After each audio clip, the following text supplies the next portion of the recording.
তৃণমূলের সই জালিয়াতি ভাঙনের মুখে কি তৃণমূলের পরিষদীয় দল? সই জালিয়াতির বিরুদ্ধে সরব হওয়ার জন্য বহিষ্কার করা হয়েছে ঋতব্রত বন্দ্যোপাধ্যায় এবং সন্দীপন সাহা, এই দুই তৃণমূল বিধায়ককে। ঋতব্রত বন্দ্যোপাধ্যায় এবং সন্দীপন সাহাকে বহিষ্কার করেছে তৃণমূল। সই জাল বিতর্কে দুই বিধায়ককে বহিষ্কার করল তৃণমূল। দল বিরোধী কাজের অভিযোগে দুজনকে বহিষ্কার করা হয়েছে। ঋতব্রত বন্দ্যোপাধ্যায় এবং সন্দীপন সাহার অভিযোগের ভিত্তিতেই এফআইআর দায়ের হয়েছিল হেয়ার স্ট্রিট থানায় এবং তারপর তদন্তে নামে সিআইডি। গতকালই জানিয়ে দিয়েছেন মুখ্যমন্ত্রী শুভেন্দু অধিকারী।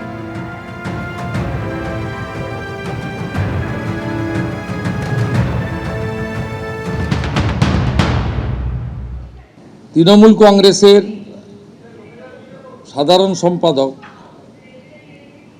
তিনি একটা রেজুলেশনের কপি পাঠান 70 জনের এমএলএ সই করা। 27/5 দুজন এমএলএ মাননীয় ঋতব্রত বন্দ্যোপাধ্যায় এবং সন্দীপন সাহা অভিযোগ করেন, complaint allege that the resolution dated 6/5/2026 was manufacture and fabricated. The complaint mentioned that as many as 14 signatures were in block letters. টিএমসির দুজন এমএলএর অভিযোগের ভিত্তিতে স্পিকারের নির্দেশে প্রিন্সিপাল সেক্রেটারি হেয়ার স্ট্রিট থানায় একটি এফআইআর করেন এবং হোম সেক্রেটারির নির্দেশে আমার অনুমোদনে পুলিশ মন্ত্রী হিসেবে এটাকে সিআইডিতে দিয়ে দেয়। সিআইডি 13 জন এমএলএকে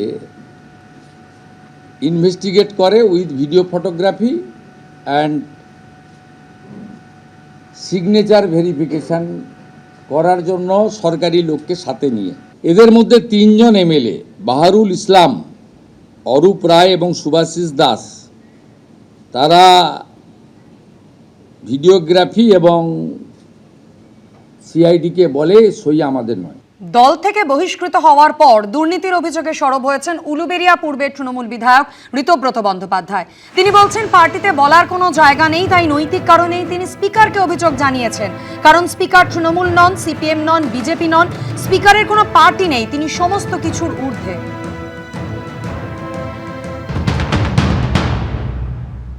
চিঠি দিয়ে কি কোনো অভিযোগ করেছিলেন?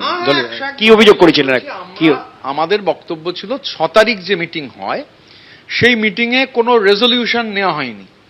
19 তারিখ অ্যাটেন্ডেন্স দেওয়ার সময় বলা হয় যে 6 তারিখ মানে ডেটটা লিখুন 6 তারিখ, তো 19 তারিখ সই করা হচ্ছে, কিন্তু বলা হচ্ছে ডেট। এত নৈতিকতার কথা।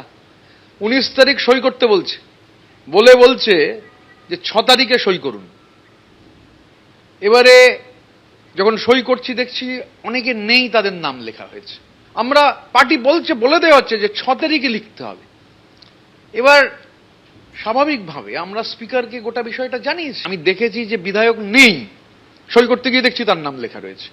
তারপরে খেয়াল করে দেখলাম ওই ক্যামাক স্ট্রিট কোম্পানির কিছু যারা চাকুরিজীবী, অনেকে চাকরির মধ্যে চলে গেছে। সই করলো ওইগুলোতে?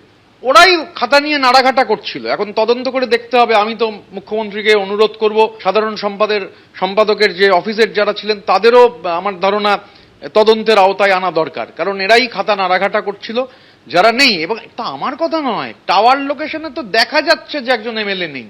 শুধু নিজেদের হুইমস অ্যান্ড ফ্যান্সিস সেগুলো চরিতার্থ করতে গিয়ে এই কাণ্ড ঘটানো হয়েছে। তা কাউকে না কাউকে, somebody has to bell the cat. এত দুর্নীতির পর কেন সই জালিয়াতি? প্রশ্ন তুলেছেন এন্টালের বিধায়ক সন্দীপন সাহা।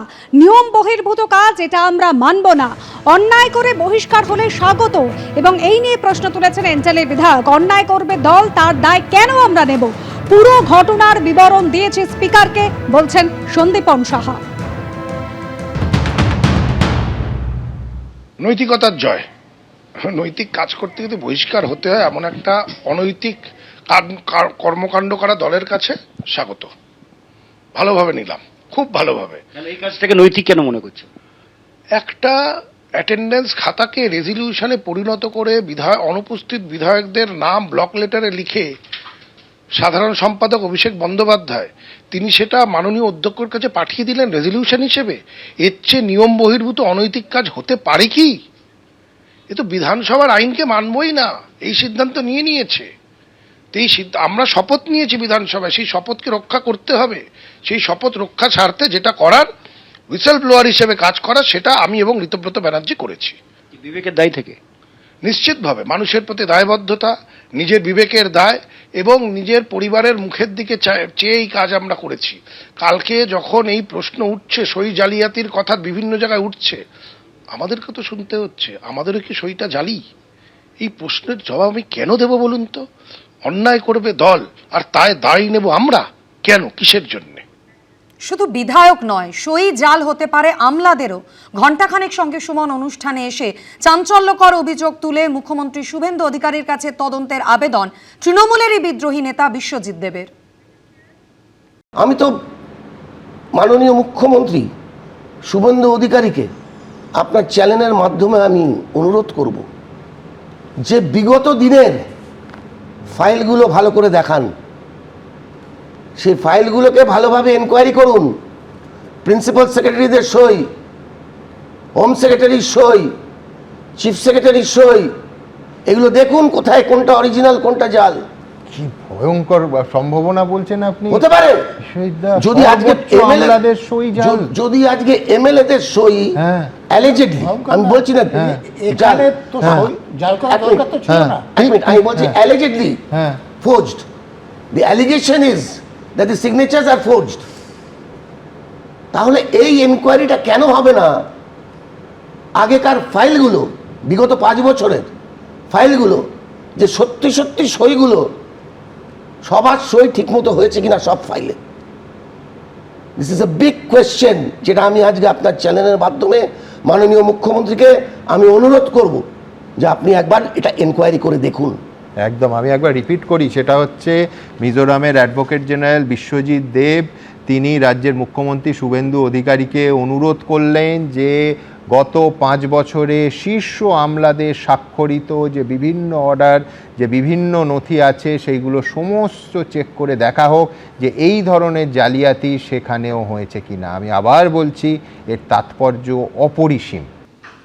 ভবানী ভবনে গতকাল তলব করা হয়েছিল অভিষেক বন্দ্যোপাধ্যায়কে, তবে শনিবার সোনারপুরে যে ঘটনা ঘটেছে তারপর অসুস্থতার কারণ দেখিয়ে গতকাল গড়হাজির ছিলেন অভিষেক বন্দ্যোপাধ্যায়। 15 দিন সময় চেয়েছিলেন, তবে 15 দিন নয়, অভিষেক বন্দ্যোপাধ্যায়কে এবার 7 দিন সময় দিয়েছে সিআইডি। অভিষেকের বাড়িতে গিয়ে গতকাল 8ই জুন তাকে সমনের নোটিশ দেওয়া হয়েছে। 8 তারিখ অর্থাৎ আগামী সোমবার বেলা 12টায় অভিষেক বন্দ্যোপাধ্যায়কে ভবানী ভবনে তলব করা হয়েছে।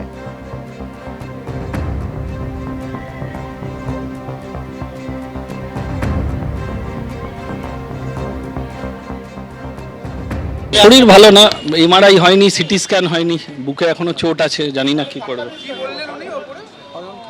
অয়ন ঘোষ কালকে বলেছিল, ওনাদেরকে রিকোয়েস্ট করেছিল কালকে এলে দাদা হয়তো নিজেই নিয়ে নিতে পারতো, এখন তো টাইম দিলেন না। না না, আমি অফিস এমপ্লয়ি। হ্যাঁ জানি না, এখন তো দাদা রিসিভ করে দিয়েছে, এবার উনি যেটা ভালো মনে করবেন। হ্যাঁ আমি অফিস এমপ্লয়ি। Thank you. হ্যাঁ নিজে সাইন করে দিয়েছে। আর বিধানসভায় সই জালিয়াতি বিতর্কে এবার হুঁশিয়ারি দিয়েছেন মুখ্যমন্ত্রী। হারের পরেও চুরির অভ্যাস যায়নি দলের বিধায়কদেরই সই জাল। সই জালিয়াতির কথা স্বীকার করেছেন তৃণমূলেরই 3 জন বিধায়ক। 13 জন তৃণমূল বিধায়কের সঙ্গে কথা হয়েছে। প্রতারণা, সই দুর্নীতিতে নিয়ে পুলিশ যা করার তাই করবে, এই সরকারের আমলে কেউ ছাড় পাবে না।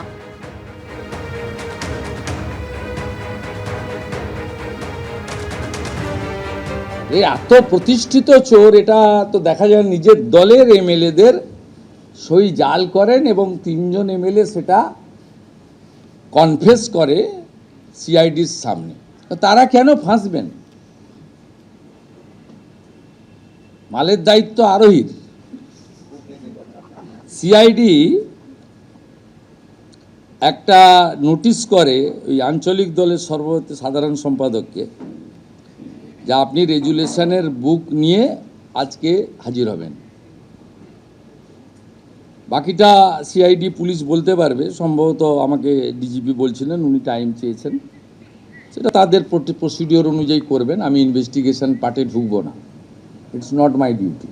এর কোনো রকম এই সরকার যে সরকার আইনের শাসন প্রতিষ্ঠা করেছে, শাসকের আইন নয়, সেখানে আপনাদের কেউ যারা এই অবৈধ কাজ করেছেন, সই চুরি করেছেন, ছাড় পাবেন না। এটা খুব স্পষ্টভাবে আমি আপনাদেরকে জানিয়ে দিতে চাই। দলবিরোধী কাজের জন্য ইতিমধ্যে ঋতব্রত বন্দ্যোপাধ্যায় এবং সন্দীপন সাহাকে বহিষ্কার করেছে দল। তবে এমএলএ হোস্টেলে গতকাল এই বহিষ্কৃত বিধায়করা বৈঠক করলেন, যে বৈঠকে হাজির ছিলেন শিউলি সাহা, জাভেদ খান সহ একাধিক বিধায়ক।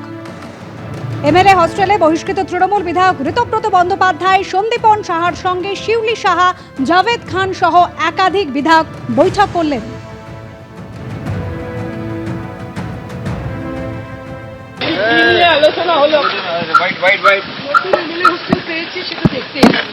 তাই হোস্টেল নাম্বারটা কি কত এটা দেখতে যাদের দুজনের সাথে দেখা হলো, দুজনেই তো সাসপেন্ড হয়েছেন, পার্টি থেকে বহিষ্কার করে দেওয়া। এমনি দাঁড়িয়ে আছেন, কথা হলো।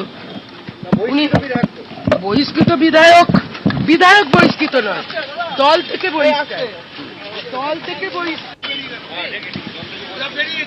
দল থেকে বহিষ্কৃত, বিধায়ক বহিষ্কৃত নয়। আমি নতুন ঘর পেয়েছি, দেখতে এলাম। না কিছু না, আমি হাই হ্যালো করলাম। ওরা কিছু বললো না, ওরা এসছে কথা বললো। আর এই বৈঠক প্রসঙ্গে অপর তৃণমূল বিধায়ক, কামারহাটি তৃণমূল বিধায়ক মদন মিত্র কি বলছেন দেখুন। কয়েকজন করছে, কেউ হোটেলে, কারোর বাড়িতে, কোনো বিধায়কের বাড়িতে, কোথাও রুবির পাশে হোটেলে মিটিং করছে, সব খবরই তো আমাদের এসে গেছে। এর কথা বলছেন যেখানে আপনাদেরই এমএলএরা আলাদাভাবে মিলিত হয়েছে, বা একজন এমএলএর বাড়িতে বলছেন যেখানে মিলিত হয়েছে, সেখানে কি আপনার ডাক পড়েছে? এরকম না, আমায় কেউ ডাকে না। এরকম আমাদের কাছে খবর এসছে, দু একজন এমএলএ গেছে, তারাও না বুঝেই গেছে, তারা ভেবেছে পার্টির মিটিং হচ্ছে। এবং আমার বিশ্বাস যে দুজনকে দল বহিষ্কার করেছে, এর বাইরে এই মুহূর্তে আর কেউ যাবে না। এমএলএ হোস্টেলে গতকাল কি নিয়ে বৈঠক হয়েছে, কেন তারা দেখা করলেন, সেই নিয়ে কিন্তু তারা মুখ খুলতে চাননি। শিউলি সাহা খুব তাৎপর্যপূর্ণভাবে বলেছেন যে ঋতব্রত বন্দ্যোপাধ্যায় বা সন্দীপন সাহা তাদেরকে দল থেকে বহিষ্কার করা হয়েছে, বিধায়ক হিসেবে বহিষ্কৃত নন। আর এই বৈঠক নিয়ে, এমএলএ হোস্টেলে যে বৈঠক হয়েছে, সেই বৈঠক নিয়ে রাজ্য বিজেপির প্রধান মুখপাত্র দেবজিৎ সরকার কি বলেছেন শোনাবো। হোটেলটার নামটাই তো ভয়ানক সিগনিফিকেন্স, গেটওয়ে। বাবা, এটা কুণাল ঘোষ বলছেন, ওনার কাছে অনেক রকমের খবর থাকে। উনি এখন এনজয় করছেন নাকি খুশিতে আছেন, এটাও চিন্তার ব্যাপার। যাক, একটা কিছু হচ্ছে। সোমবার থেকে রাজ্যের সমস্ত সরকারি বাসে নিখরচায় যাতায়াত শুরু করলো মহিলারা। কলকাতা থেকে জেলা উচ্ছ্বাসে ভাসলেন মহিলা যাত্রীরা। জিরো ব্যালেন্স টিকিট নিয়ে গড়িয়াহাট থেকে সরকারি বাসে চড়লেন নারী ও শিশু কল্যাণ মন্ত্রী অগ্নিমিত্রা পাল।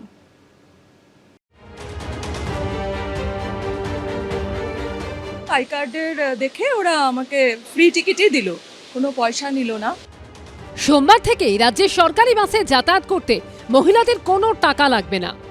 শহরের মধ্যে হোক বা দূরপাল্লা, সরকারি বাসে আর ভাড়া গুনতে হবে না মহিলাদের। পরিচয়পত্র দেখালেই মিলবে জিরো টিকিট। মাননীয় প্রধানমন্ত্রীর যে গ্যারেন্টি তথা বিজেপির যে সংকল্পপত্র, সেখানে আমরা আজ থেকে সরকারি বাসে আমাদের বোন দিদি কন্যাদের ফ্রি বাস সার্ভিসেস ইতিমধ্যে চালু করেছি এবং সর্বত্র আমাদের নারী শক্তির শুভেচ্ছা এবং শুভাশিস আমাদের এই সরকারের উপরে বর্ষিত হচ্ছে। সোমবার এই পরিষেবা শুরুর প্রথম দিনে বালিগঞ্জ থেকে বারাসাত সরকারি বাসে ফ্রিতে সওয়ার হয়ে খুশি মহিলা যাত্রীরা। আমি তো খুব খুশি যে ফ্রি হয়ে গেছে এখন। সব দিন যেতাম আমি ডেইলি প্যাসেঞ্জার, তো 35 রুপিস করে লাগতো। শুধু আমার কোম্পানির আইডি কার্ড দেখালাম অ্যান্ড ফ্রিতে টিকিট পেয়ে গেলাম। এটা খুব ভালো একটা ইনিশিয়েটিভ নিয়েছে, থ্যাঙ্কস টু গভর্নমেন্ট। লেডিসে সরকারি বাসে সমস্তই ফ্রি, শুধুমাত্র এই রাজ্যের নাগরিক কিনা সচিত্র পরিচয়পত্র থাকলেই আমরা তাকে বিনা পয়সায় যাতায়াতের সুবিধা দেব। উপরি পাওনা হিসেবে গড়িয়াহাট থেকে সরকারি বাসে সহযাত্রী হিসেবে অনেকে পেলেন রাজ্যের নারী ও শিশু কল্যাণ মন্ত্রী অগ্নিমিত্রা পালকে।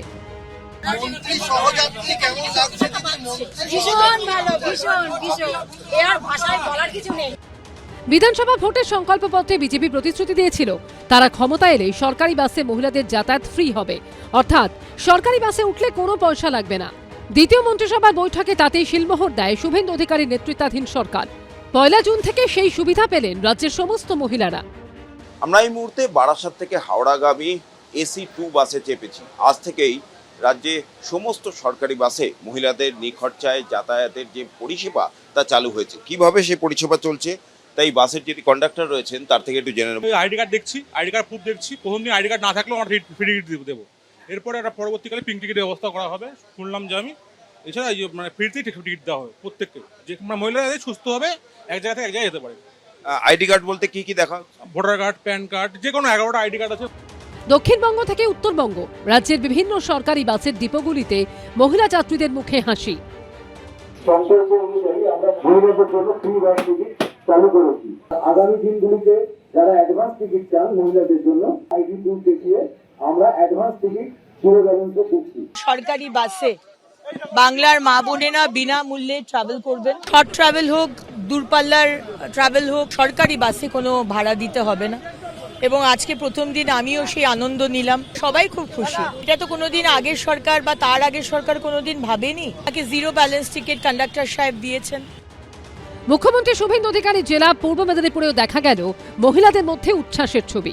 হলদিয়ার এসবিএসটিসি ডিপোতে সরকারি বাসের মহিলা যাত্রীদের হাতে গোলাপ ফুল, চকোলেটের সাথে বাসের ফ্রি টিকিট তুলে দিলেন বিজেপি বিধায়ক প্রদীপ বিজলি, সত্যজিৎ বৈদ্য, ব্রতদীপ ভট্টাচার্য ও বিটন চক্রবর্তী। রিপোর্ট এবিপি আনন্দ।